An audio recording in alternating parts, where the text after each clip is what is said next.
जी तो प्यारे बच्चों, कैसे हैं आप? मैं उम्मीद करता हूं कि आप सब ठीक होंगे। आज की वीडियो में बात करेंगे हम आपसे चैप्टर नंबर 26 पॉलीमर्स, और इसके एक्सरसाइज में मौजूद एमसीक्यूज उनको हल करेंगे। तो बच्चों, पहला क्वेश्चन किया जा रहा है जी, which of the following polymer is a synthetic polymer.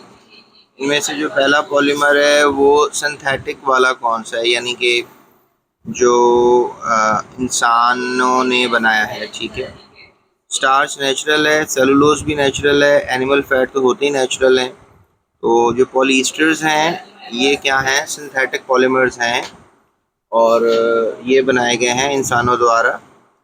उसके बाद अगला क्वेश्चन है जी, which polymer has an amide linkage. इनमें से अमाइड लिंकेज जो है वो किस पॉलीमर में होगी? तो बच्चों, यहाँ पे ये जो हमारे पास अमाइड ग्रुप है आपको नज़र आ रहा है, ये अमाइड ग्रुप हमें इस वक्त नज़र आ रहा है। ठीक है, पोली अमाइड के अंदर, तो पोली अमाइड में ही अमाइड ग्रुप आपको मिलेगा। ठीक है, तो उसके बाद प्यारे बच्चों हमारे पास जो इसमें जवाब होगा डेफिनेटली वो क्या होगा? पोली अमाइड। अमाइड ग्रुप किस में मिलेगा आपको? पोली अमाइड, यानी कि B option is the right answer. उसके बाद बच्चों हमारे पास अगला क्वेश्चन है जी, आइडेंटिफाई एन ईस्टर लिंकेज।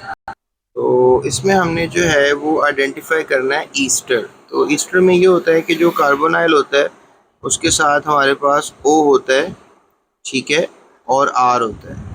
तो ये हमारे पास कार्बोनाइल की एक तरफ आर होता है और एक तरफ ओ आर होता है, लिहाजा ये हमारे पास इसका ए आंसर होगा। ठीक है, उसके बाद हमारे पास जो चौथा क्वेश्चन है वो किया जा रहा है कि चौथा question, the structure of the monomer of the following polymer is. तो स्ट्रक्चर हमने देखना है मोनोमर का, पॉलीमर का। ठीक है, मोनोमर देखना है पॉलीमर का। तो पॉलीमर का मोनोमर कैसे देखा जाता है? जब आप ब्रैकेट लगा के एन लगा देते हैं। यहाँ पे कहीं पर भी ब्रैकेट लगा के एन नहीं लगाया जा रहा, और वैसे ये ब्रैकेट लगा के जब एन लगाएंगे तो दैट शोज अ पॉलीमर। ठीक है, और हमने अब इसका मोनोमर देखना है। तो इसका मोनोमर क्या होना चाहिए कि CH2 CH बॉन्ड होना चाहिए। CH2 CH बॉन्ड है, ये डबल बॉन्ड है ना, और फिर ये O कार्बोक्सिलिक और CH3।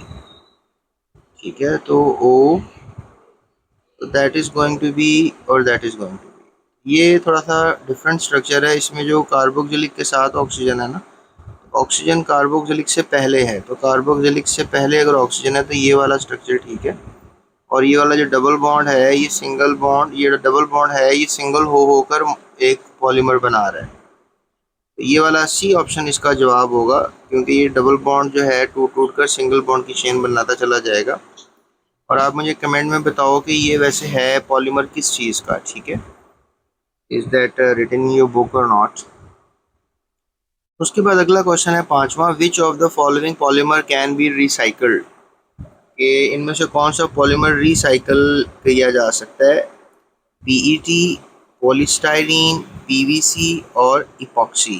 रिसाइकल कौन सा किया जा सकता है? तो प्यारे बच्चों, ये आपको लिखा हुआ नज़र आ रहा है कि जो पीईटी है, can be recycled by chemically breaking down the monomer units.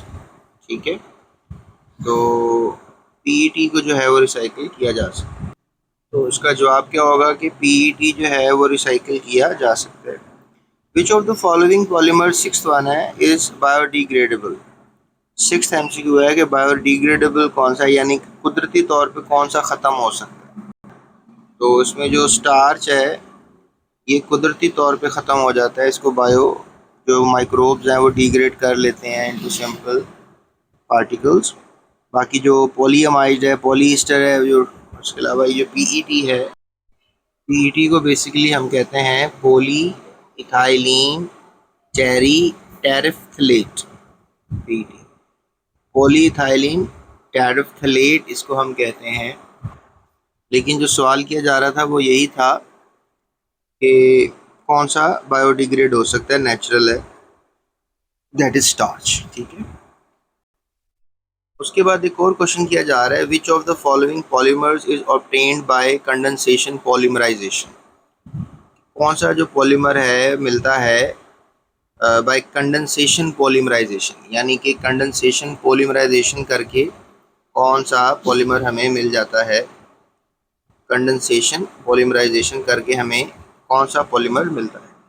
तो बच्चों ये बेसिकली आप कह लो कि जो पॉलीस्टर्स होते हैं, ठीक है, इसके अलावा आप कह लो कि जो पॉलीअमाइड होते हैं ये कंडेंसेशन के मेथड से जो है हासिल किए जाते हैं। They are called the condensation polymers. तो इसमें पॉलीस्टर का तो फ़िलहाल कोई ज़िक्र नहीं है, पॉलीअमाइड का है, तो यही कंडेंसेशन पॉलीमर्स की कैटेगरी में आएंगे। ठीक है, तो ये था जवाब हमारे एमसीक्यूज़ का। नेक्स्ट वीडियो में बात करेंगे शॉर्ट क्वेश्चन आंसर्स की और कंस्ट्रक्टेड रिस्पांस क्वेश्चंस की भी बात करेंगे उससे नेक्स्ट वीडियो में, और डिस्क्रिप्टिव क्वेश्चंस भी सारे आपको बताएंगे। तो जीएस एकेडमी के साथ रहिएगा। और अगर आपको चैप्टर अच्छी तरह से तैयार करने हैं तो जीएस नोट्स आप हासिल कर सकते हैं, और जीएस नोट्स जो हैं इंशाल्लाह आपकी तैयारी में भरपूर किरदार अदा करेंगे। बहुत शुक्रिया, टेक केयर, अल्लाह हाफ़िज़।